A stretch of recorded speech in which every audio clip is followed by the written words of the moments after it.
Тозагул Ватанов ва зани соҳибкор аст. Дар деҳаи Тугарак, деҳоти Тугарак, ноҳияи Восе 24 сол буд ба фаъолияти дузандагӣ ин ҳунари мардумӣ машғул буда ба истеҳсоли авзору матоъҳои болои гаҳвора машғул мебошад. Ин ҳунар Тозагулро миёни ҳамсояҳо баъди як муддат дар ноҳия ва миқёси вилоят ва берун аз он муаррифӣ кард. Барои рушди ҳунар ва ҷалби духтарони маҳаллӣ ба ҳунаромӯзӣ ӯ соли 2016 соҳиби гранти президентӣ гардидааст.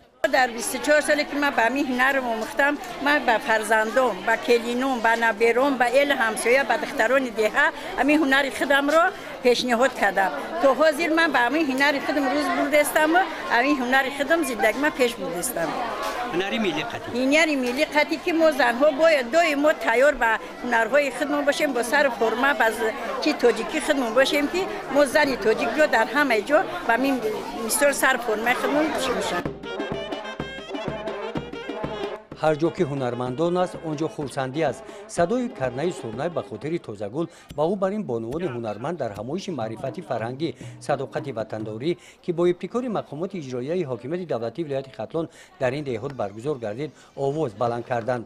Дар ин чорабинӣ сардори риёсати корбозанон ва оилаи мақомоти иҷроияи ҳокимияти давлатии вилояти Хатлон ва меҳмонон аз шаҳру ноҳияҳои минтақа иштирок намуда бо ҳунарҳои дастӣ бонувони ҳунарманди ин деҳоти ноҳияи Восе аз наздик шуданд.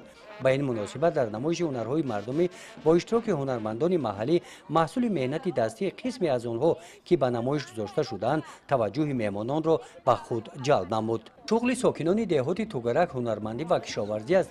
имсол кишоварзони ин деҳот дар майдони 1040 гектар кишти пахта гузаронинданд. дар бахши истеҳсоли сабзавот ҳам байни дигар деҳотҳо пешсаф мебошанд. ин маҳсулотҳои полезӣ маҳсули меҳнати хоҷагиҳои деҳқонӣ мебошанд. дар ҳудуди деҳот ҳамчунин ду корхонаи сановатӣ мавҷуд аст. яке ба истеҳсоли маводҳои шустушӯӣ ва дигар ба истеҳсоли нӯшобаҳои ташнашикан. маҳсулотҳояшон дар тамоми шаҳру ноҳияҳои ҷумҳурӣ бозоргир ҳастанд.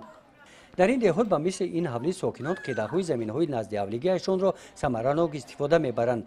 зиндагӣ дар доманаи кӯҳи намак барои занону бонувони ин деҳот рӯзгори хуш оварда онҳо ҳар лаҳза шукронаи давлати соҳибистиқлол, ҳаёти тинҷу осуда ва дастархону серу пур менамоянд.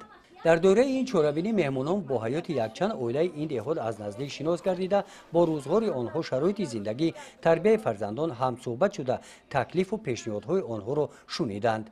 дар ҷанба сардори риёсати кумитаи кор бо занон ва оилаи назди ҳукумати ҷумҳурии Тоҷикистон дар вилояти Хатлон бо аҳли занону бонувони деҳоти Тугарак мулоқот доир намуда дар самти таълим ва тарбияи кӯдакон, ҷалби ҷавонон ба ҳунаромӯзӣ, рушди ҳунарҳои мардумӣ ва бо ин роҳ пешгирии амалҳои ифротгароӣ ва дур будан аз фарҳанги бегона даъват намуданд.